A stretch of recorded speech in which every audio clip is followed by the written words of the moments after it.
Leaders of South Korea, including the country's newly elected president, are now in China. It's part of a four-day visit with hopes from both sides of boosting energy cooperation and especially trade. Earlier today, I sat down with Schott from the Peterson Institute, and I started off by asking him how important these meetings are to the South Korean economy. China is now South Korea's leading trading partner, and there's substantial South Korean investment in the Chinese economy. So for South Korean businessmen, getting things right with China is priority number one. There is currently a free trade agreement that's being negotiated between the Chinese and the South Koreans. What is the status of that agreement? Because South Korean corporations, especially Hyundai, Samsung, are pushing very hard for agreement on this. They've been working for about a year so far. It's the most comprehensive and high-quality free trade agreement that China has ever ventured into.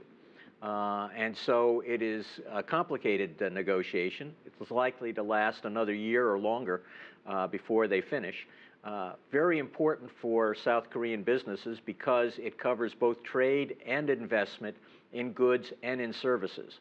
So great opportunities to expand what is already a very large commercial relationship. Some concern in South Korea over its employment rate. What impact would this have on that?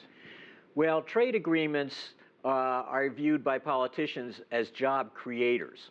But really what trade agreements do is allow better use of resources within each economy so that there can be more growth, and that growth then in turn spurs more job creation. So rather than increase the absolute level of employment, what a trade agreement will do is create better jobs, will change the composition of employment, moving from less well-paying jobs to better paying jobs, primarily by focusing resources in more competitive sectors, export sectors and the like. So we see the advantages for South Korea in this type of agreement, but what's in it for China? Well, for China, it's both economic and political. It's expanding its role in the free trade agreement network in the region.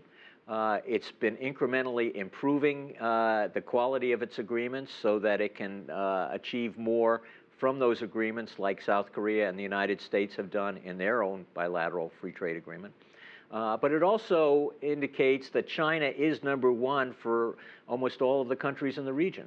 It is the leading trading partner and the most dominant player in the regional economy. And that conveys not only a commercial importance, but a political importance as well, as when they have these types of bilateral summits. That's right. When we look at something like this, how does it fit into the broader Chinese relationship, economic relationship, say, with the rest of the world, especially the Trans-Pacific Agreement?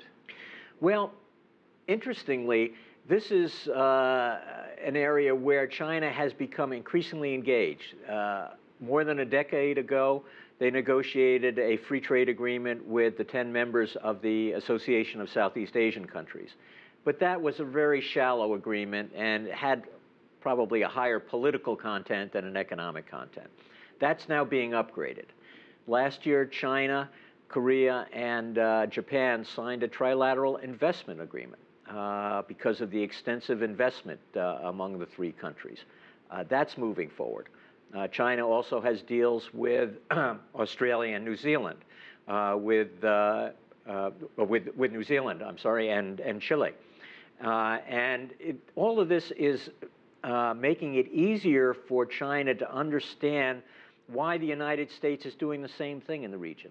And indeed, in the last few weeks, we've seen much more encouraging comments from senior Chinese leaders about U.S. participation in the Trans-Pacific Partnership and the desire for China to get more information so that it knows what's going on in its own neighborhood.